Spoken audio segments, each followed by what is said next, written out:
Y buenos días, buenas tardes, buenas noches.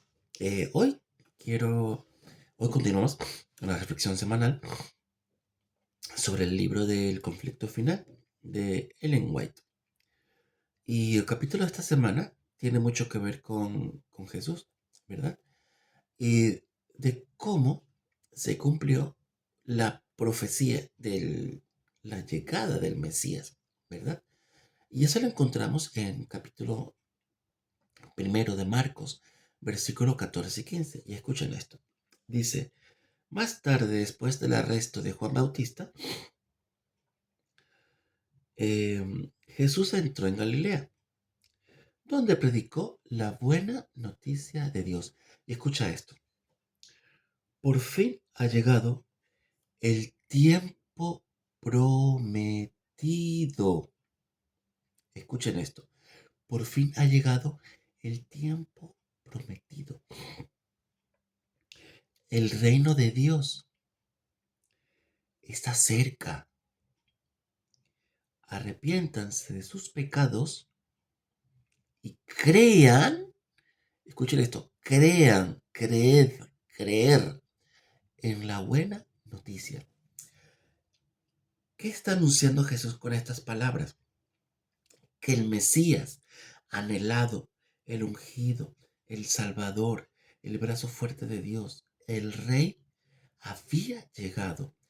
Pero para aceptar que Él había llegado, que se había cumplido la promesa, había que creer. ¿En quién? En la buena noticia.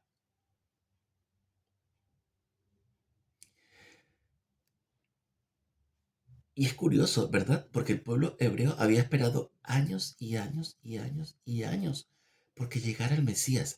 Y el Mesías llega y lo primero que Jesús dice es, hay que creer en la buena noticia. Hay que creer en su mensaje. ¿Por qué? Porque su mensaje no era lo que ellos estaban esperando. Esperaban un Mesías, pero el Mesías que llegó hace más de 2000 años no es el Mesías que ellos creían que iba a llegar. Se parece mucho a nuestras oraciones, ¿verdad? A veces le pedimos a Dios y lo suplicamos y le imploramos, Señor, por favor, mire tu mano, intercede, actúa. Y a veces pareciera que Dios actúa de otra forma, como que no comprendemos, ¿no? Pero bueno, ya llegaremos a eso. En Gálatas 4:4, escucha lo que dice. Gálatas 4:4 dice lo siguiente. Aquí está, no se me vaya. Gálatas 4:4 dice lo siguiente. Sin embargo, cuando se cumplió lo establecido, o sea, la promesa de Dios se cumpliría no antes, no después, sino en el tiempo establecido. Dios envió a su Hijo, nacido de una mujer y sujeto a la ley. O sea, a veces, y de hecho todos nos preguntamos por qué Jesús nació en aquella época y por qué no nació antes. ¿Por qué nació ahora que tenemos televisión, satélites, internet y que sería mucho más fácil llevar el mensaje a todas partes, ¿no? Sería tan sencillo, ¿verdad? O redes sociales, con un TikTok, con un YouTube. Jesús predicando aquí llegaría a muchas personas. Pero fíjate que Dios mismo escogió el momento en el que su Hijo sería enviado. Y ocurrió, según dice el autor, en las condiciones exactas de lo religioso, lo cultural y político que permitirían que el plan perfecto de Dios llegaría a su fin. Es curioso, porque nosotros podríamos pensar que el tiempo de ahora es perfecto para predicar la palabra de Dios y que lo tendría que llevar, pero nada, Jesús escogió ese momento en particular y en esa tierra en particular. ¿Y qué profecía estaba cumpliendo el Señor? Hoy solamente voy a mencionarles 4 profecías, no más, ¿eh? Hoy vamos poquito. La primera profecía mesiánica la tenemos registrada en el libro del Génesis. Todos conocemos el pasaje de la caída de Adán y Eva, muy lamentable, muy triste, por así decirlo. Pero escuchen esto. Esto lo encontramos en Génesis 3:15. Y aquí Dios ya estaba revelando su plan. Cuando dice, y pondré hostilidad, está hablando con la serpiente, entre tú y la mujer, Eva, y entre tu descendiente y la descendiente de ella, ¿verdad? Su descendencia te golpeará en la cabeza y tú le golpearás al talón. Fíjese que justamente lo que se decía en Gálatas, que el hijo vendría de una mujer. ¿Y por qué vendría de una mujer? Para que se cumpliera lo profetizado en Génesis 3, que nacería de una mujer. Es curioso porque no dijo nacería de la descendencia de Adán. Van entendiendo, ¿no? Y fíjate que dice que la serpiente sería derrotada por su descendencia.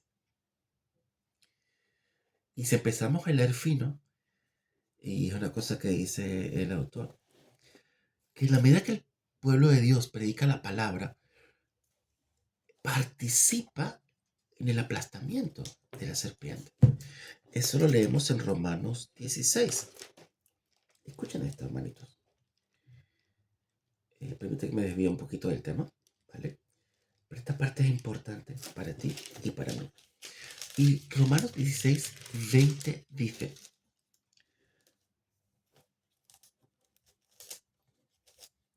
el Dios de paz pronto aplastará a Satanás bajo los pies de ustedes.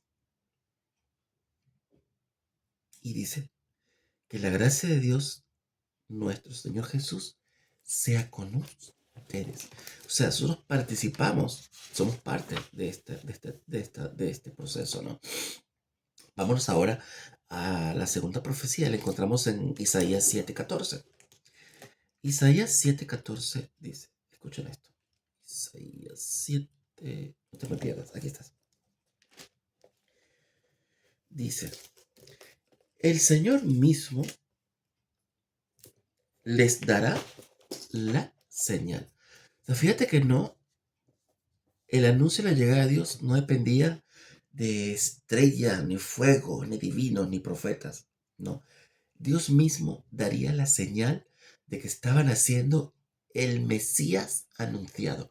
Y escuchen esto, sigue diciendo, miren, o sea, vean, observen, fíjense bien. La Virgen concebirá un niño, dará a luz un hijo y lo llamará Emmanuel, que significa Dios está con nosotros. Cuando en este libro de Isaías ya se nos revela por qué Génesis decía que Jesús nacería de mujer, porque de la mujer que Jesús nacería sería virgen. Biológicamente es imposible que una mujer pueda gestar sola un hijo. ¿Por qué? Porque hace falta el hombre y la mujer.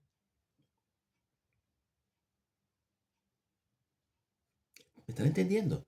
Y fíjense que esta era la señal, que Jesús nacería de una virgen. Esa es una de las señales que anunciaban que Jesús era el Hijo de Dios.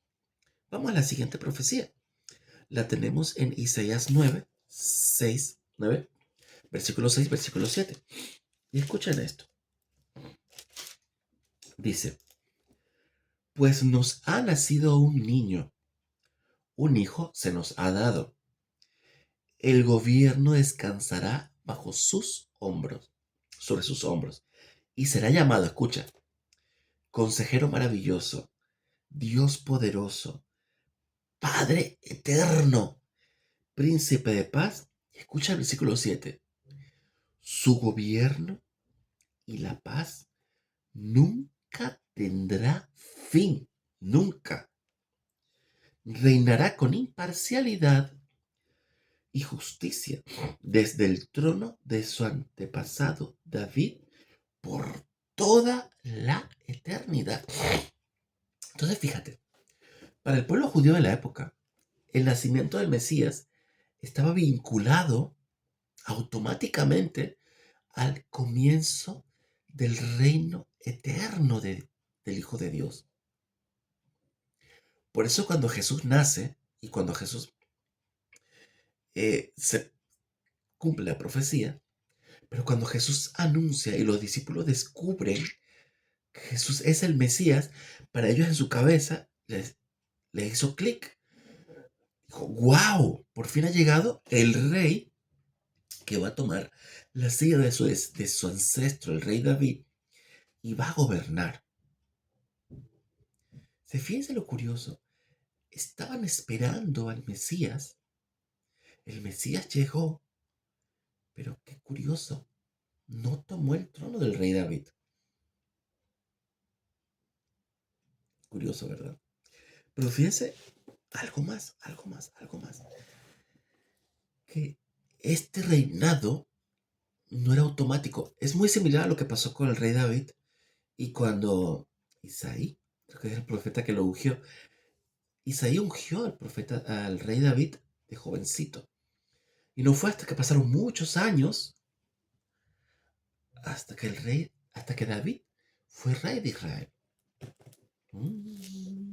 Interesante, ¿no? Y vamos a la última profecía mesiánica que se encuentra en Isaías 53, que también es conocida como el canto el canto del ungido sufriente. A ver, Isaías 53, está aquí. Vale, lo conseguí. Dice, no lo vamos a leer completo, solo vamos a leer algunos pasajes. Fíjense que el canto del siervo sufriente, en el versículo 53, 1, fíjense cómo comienza el capítulo. Dice, ¿quién ha creído nuestro mensaje? ¿Quién ha revelado? ¿A quién ha revelado el Señor el brazo, su brazo poderoso? Comienza con una pregunta, ¿verdad? Dice, ¿quién ha creído nuestro mensaje? Es interesante y es súper curioso que para aceptar a Jesús está involucrada la fe, ¿verdad? Igual pasa con nosotros hoy día. No podemos aceptar y reconocer que Jesús es el Rey si no tenemos fe en Él y en su mensaje, ¿verdad? ¿Y qué significa? ¿Y por qué comienza con una pregunta? Ya aquí estaba el profeta Daniel revelando que aunque se mostraran que Jesús estaba cumpliendo todas las profecías, ¿verdad? Ya estaba anunciando que muy pocos lo reconocerían como el Mesías, como el ungido esperado. Y aún hay más. No es que no lo reconocería. Escuchan esto. Vamos al versículo 3 del capítulo 53, cuando dice, fue despreciado y rechazado, hombre de dolores, conocedor del dolor más profundo. Nosotros le dimos la espalda desviamos la mirada, fue despreciado. Y esto es lo más doloroso, hermanos. No nos importó.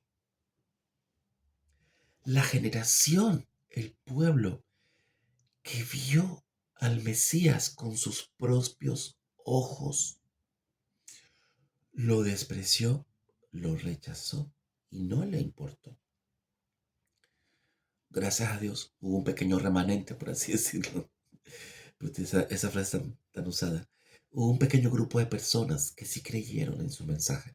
Y es gracias a ellos que ya estamos aquí. Gracias a ellos creemos en esta palabra hermosa, que es la palabra de Dios. Y aún hay más, no se vayan. Vamos un poquito más adelante al versículo 5. Escucha cuando dice, Él fue traspasado por nuestras rebeliones y aplastado por nuestros pecados. Fue golpeado, escucha esto, fue golpeado para que nosotros estuviéramos en paz. Y yo agrego, con Dios. Fue azotado para que fuéramos sanados. Entonces, aquí poco a poco Isaías nos revela que sí, el Mesías vendría, pasaría por un dolor muy intenso. Y el sufrimiento de dolor, hermanitos, no fue solamente físico, fue también interno. ¿Por qué? Porque su propio pueblo que estuvo orando porque él llegara le iba a dar la espalda, ¿verdad? No creería en su mensaje. Pero ¿saben por qué Jesús lo hizo? Para derramar su sangre y comprar nuestra libertad. Esa libertad en Cristo que tú y yo tenemos, la tenemos porque Jesús vertió la sangre en la cruz por nosotros. O sea, hay algo que merecíamos, era el castigo, pero que Dios nos ha salvado, ¿verdad? Pero fíjense que hasta Jesús mismo, cuando estuvo en su ministerio, él volvió a repetir estas cosas a sus discípulos. Les dijo, sí, el reino ha llegado, pero también el Mesías tendría que sufrir. ¿Y saben lo más triste de esto, hermanitos? Que los discípulos tampoco le importaba. O sea, estaban tan ensimismados en que el Mesías llegaría, se sentaría en el trono del rey David y reinaría y echaría a los romanos, que olvidaron lo más importante, el mensaje que Jesús estaba anunciando, ¿verdad? Por eso comenzamos leyendo que Jesús dijo que había que creer con el corazón. ¿Y dónde vemos que Jesús anunció que iba a morir y que iba a sufrir? Mira, te voy a dar 3 pasajes donde Jesús fue más específico. O sea, cuando Dios da una respuesta, Dios la da clarísima. Lo dijo, escucha bien, en Mateo 16:21. Lo dijo en Lucas 9:44, que me parece lo más triste porque el versículo 45 dice, cuando Jesús dice que iba a ser entregado por sus amigos y traicionado. Y escuchen los discípulos dicen en el versículo 45, mas ellos no entendieron lo que les quiso decir. El significado de lo que él decía estaba oculto. Por eso no pudieron entender. Y escuchen esto, tenían miedo de preguntar. O sea, Dios les reveló algo y ellos se quedaron callados. Dijo, ay, no lo entiendo. Y encima no preguntaron. ¿Y qué significa que Dios ocultó el propósito de su muerte en la cruz? No es que Dios lo haya ocultado, sino que en su propia incredulidad, por su incredulidad, no creyeron en esas palabras. ¿Y por qué no se alineaba? ¿Por qué no creyeron en sus palabras? Porque lo que Jesús estaba diciendo no se alineaba con lo que ellos tenían en la mente. No estaba alineado con años y años de enseñanza que habían recibido de sus profetas, de sus sacerdotes y sus principales, ¿verdad? Y también lo dijo en Mateo 20. que esto fue peor todavía, porque Jesús anuncia todo lo que iba a pasar y viene la mamá de Zebedeo, la mamá de Juan y Jacobo, y le dicen, Señor, cuando estés en tu reino, coloca a mis hijos a tu diestra y a tu derecha. Yo digo, o sea, está Jesús hablando de lo más importante y están estos pensando en lo inmediato, en quién va a ser. Y dice la palabra, lo dice en Lucas, y dice la palabra, y en Lucas 22, 24, dice la palabra que esto fue tema de discusión recurrente entre los discípulos. O sea, el mismo pueblo de Dios te estaba peleando en quién iba a ser la mano derecha de Dios y la mano izquierda. O sea, wow. O sea, no lograron entender el mensaje de Jesús. ¿Y por qué no entendieron? Y he apuntado una frase que estaba en el libro que dice lo siguiente. No lo entendieron porque los pensamientos de los discípulos estaban llenos de egoísmo y orgullo, de sed por la gloria mundana, lo que les llevó a adherirse a falsas enseñanzas. Y hey, hoy ocurre lo mismo. Tristemente, muchas de las palabras que Dios nos da no se alinean con lo que nosotros creemos que es correcto.